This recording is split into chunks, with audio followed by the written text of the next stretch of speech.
Hello friends, অনুপমাস কিচেনে তোমাদের welcome.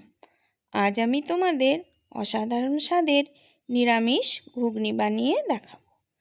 তার জন্য দেখো ইনগ্রিডিয়েন্টসগুলো কি কি নিয়েছি। এখানে নিয়েছি আমি আলু আর মটর সেদ্ধ করা, আর একটু পনির নিয়েছি যেটা হাত দিয়ে ভেঙে নিয়েছি আমি, আর নিয়েছি গোটা গরম মশলা। এটাকে আমি পরে ভেজে গুঁড়ো করে ওর উপরে দেব।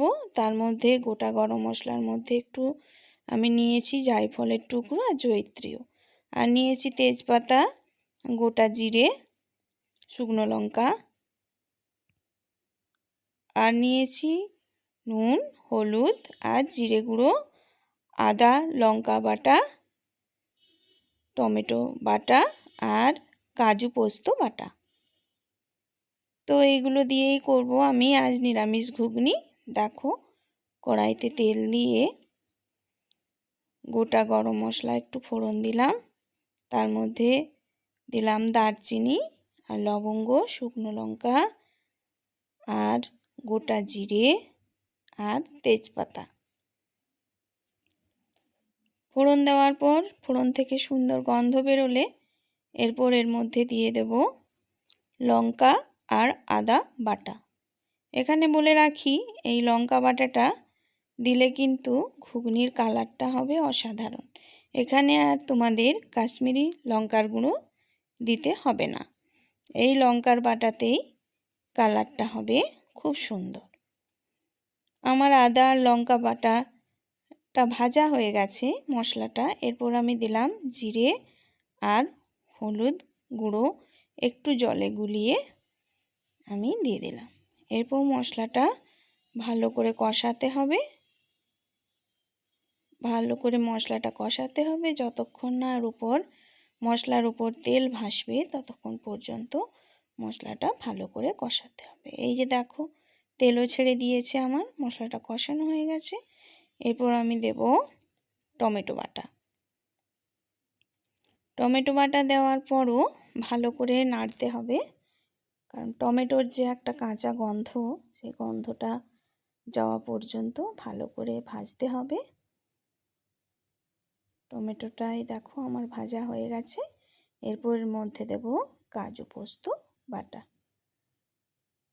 কাজু পোস্ত বাটাটা দিয়েও একটু ভালো করে মশলাটা ভাজবো। ভালো করে মশলাটা ভাজতে হবে, নইলে কিন্তু মশলার থেকে কাঁচা গন্ধ বেরোলে ঘুগনিটা খেতে ভালো লাগবে না। তো আমি বাটি ধোয়া একটু জলও দিয়ে দিলাম এর মধ্যে, এবং দিয়ে মশলাটা ভালো করে কষাতে হবে। ভালো করে মশলাটা কষাতে হবে। এই যে দেখো তেল ছেড়ে দিয়েছে, মানে আমার মশলাটা ভালো মতো কষানো হয়ে গেছে। এরপর আমি দেব সেই হাত দিয়ে ভেঙে রাখা পনিরগুলো দিয়ে মশলার সঙ্গে ভালো করে মিশিয়ে নিতে হবে।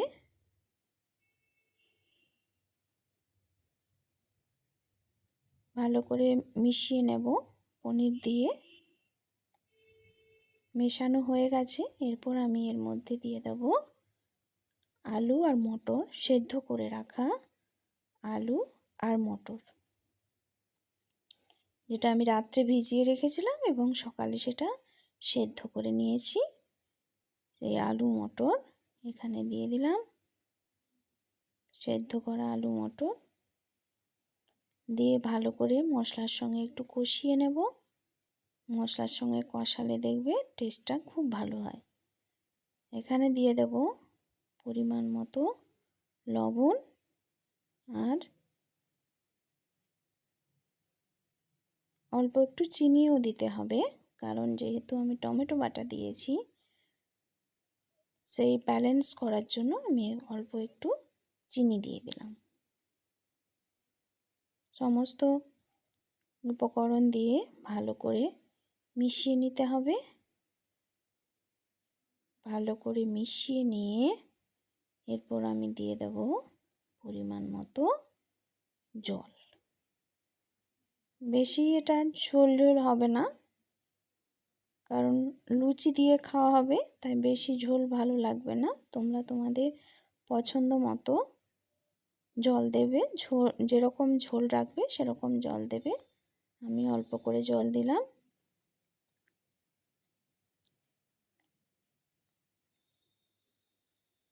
জল দিয়ে ভালো করে মিশিয়ে নিয়ে ঢেকে 10 মিনিট ফুটিয়ে নিলেই হয়ে যাবে আমার অসাধারণ স্বাদের নিরামিষ ঘুগনি। 10 মিনিট আমার হয়ে গেছে। দেখো আমার ঘুগনিও হয়ে গেছে। এই যে কালারটা দেখো কত সুন্দর এসেছে এবং দেখতেও হয়েছে খুব সুন্দর। কোনো জিনিস যদি দেখতে ভালো হয় সেটা খেতেও ভালো লাগে, দেখতে খারাপ হলে কিন্তু সেই জিনিস খেতে অতটা ভালো লাগে না। আর সেই যে আমি গোটা গরম মশলা রেখেছিলাম সেটা শুকনো খোলায় ভেজে তাকে গুঁড়ো করে নিয়েছি। এর মধ্যে রয়েছে জায়ফল, জয়িত্রী, এলাচ, লবঙ্গ, দারচিনি। এটা মিশিয়ে দিলাম। এটা মেশানোর ফলে এর টেস্টটা বহুগুণ বেড়ে যায়। তোমরাও বাড়িতে একবার এইভাবে বানিয়ে দেখবে, আমার প্রশংসাই হবে। এই ঘুগনি লুচি, রুটি, পরোটা যার সঙ্গেই খাবে জাস্ট জমে যাবে। দেখতে হয়েছে অসাধারণ, খেতেও হয়েছে অসাধারণ। Please like, share, comment and subscribe my channel. Thank you.